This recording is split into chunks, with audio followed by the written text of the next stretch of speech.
Bonjour, je suis sous mon bel arbre, car évidemment, l'arbre est vraiment le symbole du chaman, plus encore peut-être du chaman celte, d'origine celte. Moi, je me sens beaucoup plus euh, alignée avec le chamanisme européen, évidemment.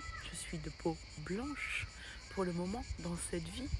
Donc je me sens beaucoup moins alignée pour qu'il y ait de traditions d'Amérique du Sud ou natives indiennes, ou même donc les chamans sont aussi les vaudous en Afrique, ou aussi je crois que c'est les Ikato au Japon. Enfin il y a tous des noms différents dans tout le monde entier pour définir le chaman ou la chamane. Hein. Donc la chamane évidemment c'est aussi la guérisseuse, le guérisseur, car nous avons donc des antennes un petit peu plus développées pour ressentir, voir, entendre l'invisible. C'est vraiment ça la chose, c'est l'invisible. Tout ce qu'il y a autour de nous, que ce soit de notre aura, que ce soit de l'univers, que ce soit de l'air, que ce soit nos guides, que ce soit des entités, tout est dans l'invisible. Et malheureusement, on ne nous apprend pas ça du tout à l'école, surtout dans les écoles européennes ici. Donc je vais vous en dire un petit peu plus. Je m'appelle Caroline, je suis chamane de lignée familiale de ma grand-mère et ma grand-tante. Donc j'ai vraiment reçu la connaissance directement de ces belles femmes. Et je suis super honorée maintenant de me rendre visible, car c'était entre les deux guerres et elles ont fait beaucoup de bons autour d'elles, mais c'était caché, c'était pas visible au grand jour. Donc moi maintenant, aujourd'hui en 2025, il est important de se rendre visible, nous les guérisseuses, les chamanes, les prêtresses et toutes les personnes, les belles âmes qui sont venues sur cette terre. Nous sommes venus sur cette terre pour aider la terre à se guérir, pour aider les êtres humains. Je suis au service des êtres humains. Donc l'invisible. L'invisible vit. Dans l'invisible, nous avons toute notre vie. Dans l'invisible, nous avons tous nos nœuds karmiques. Dans l'invisible, nous avons toute notre histoire. Dans l'invisible, nous avons toute notre essence, notre genèse humaine depuis la nuit des temps. Dans l'invisible, nous avons nos vies intérieures. Dans l'invisible, nous avons nos guides. Dans l'invisible, nous avons des blocages qui sont là autour de nous. C'est comme tu imagines que tu es un poisson et autour de toi, tu as ton bocal. Eh bien, le poisson, il vit et il imprime des mémoires dans son bocal d'eau. Et bien nous, c'est exactement pareil. D'ailleurs, j'aime beaucoup cette histoire. C'est un maître zen qui est avec un élève. Je bois mon café en même temps sous mon arbre. C'est lui qui me donne la sagesse. Je me sens protégée avec lui. Donc, le maître zen est avec son élève. Et ils sont devant une mare avec des carpes. Vous savez, les carpes koi. Et donc le maître demande au petit garçon, combien vois-tu de carpes dans la mare? Et le petit garçon s'applique et compte. Il en compte 17. Et le maître lui demande, et combien de mares vois-tu? Alors le petit garçon surpris lui dit bien, une mare, maître, une mare. Et le maître lui dit, non, observe bien, il y a 17 mares, car chaque poisson a son propre monde autour de lui et crée sa propre mare. Donc chaque être humain est dans sa propre mare, a son propre microcosme autour de lui.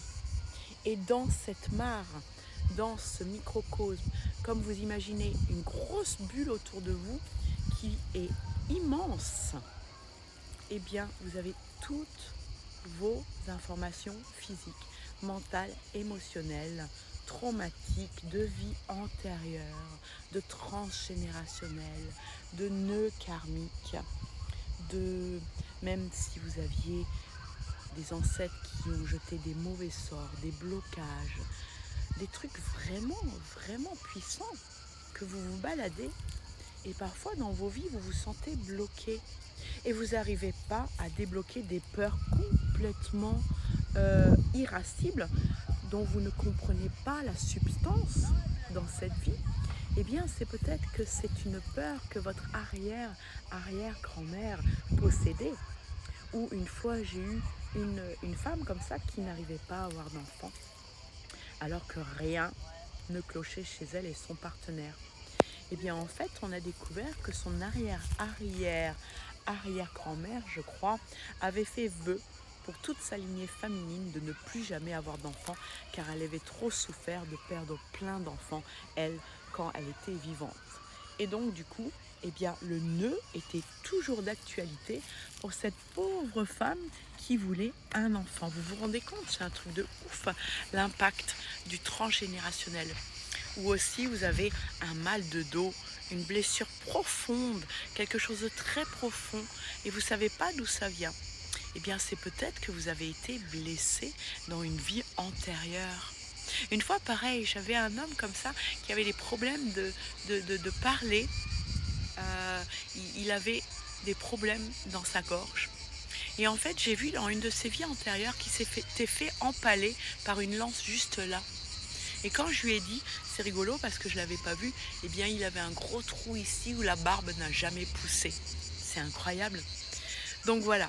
Le chaman, c'est vraiment d'aller lire et trouver dans l'invisible qu'est-ce qui bloque dans ce visible. Et d'aller appeler les ancêtres, d'aller appeler les guides, d'aller appeler ces antennes. Moi, je suis juste une antenne, une belle antenne, où j'ai développé mon Wi-Fi un petit peu plus que le 3G. Je suis peut-être en 5G maintenant. Voilà. Mais je suis une antenne. Et il me vient des réponses de l'invisible de la personne que je reçois et que je n'ai qu'à transmettre. Donc, le chaman guérit sur les racines, c'est l'arbre. D'ailleurs, pour en revenir à l'arbre, je travaille selon la philosophie de Yggdrasil, l'arbre de vie celte. Donc d'abord, je vais aller nettoyer les racines, nos racines. Trouver le transgénérationnel qui est pas très cool et toxique, et trouver le transgénérationnel qui est guérisseur, le bon transgénérationnel. Et s'il y a eu des abandons, retrouver d'autres racines. Et ensuite, je vais travailler sur le tronc de l'arbre, ton corps, ton cœur, ton mental, pour aussi aller guérir cette vie-là en 3D, hein, évidemment, parce que c'est celle que tu vis maintenant. Et puis ensuite, je travaille sur l'élévation des branches, l'élévation de l'arbre, la connexion spirituelle avec tes guides, la connexion spirituelle avec le grand tout, la connexion avec peut-être le monde stellaire et bien plus grand et bien plus haut. Voilà, c'est tout simplement ça. Effectivement, il y a des rituels. Je suis la pleine lune. Évidemment, j'ai mon tambour, mon guérisseur. D'ailleurs, je fais fabriquer des tambours. Voilà.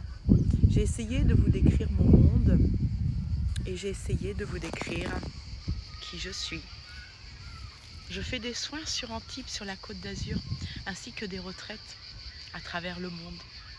D'ailleurs, au mois de janvier, je vais en faire une en Afrique du Sud, dans un safari magique. Je fais des retraites aussi sur Castellane. Mais sinon, vous pouvez me voir à Antibes. Et sinon, je fais en ligne aussi parce que ça marche très très bien en ligne.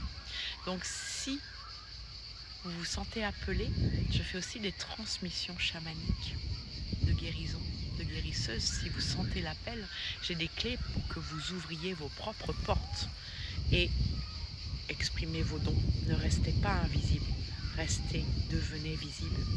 Voilà, je vous tends la main. Je suis vraiment au service des humains. Je suis très honorée. Merci, à bientôt.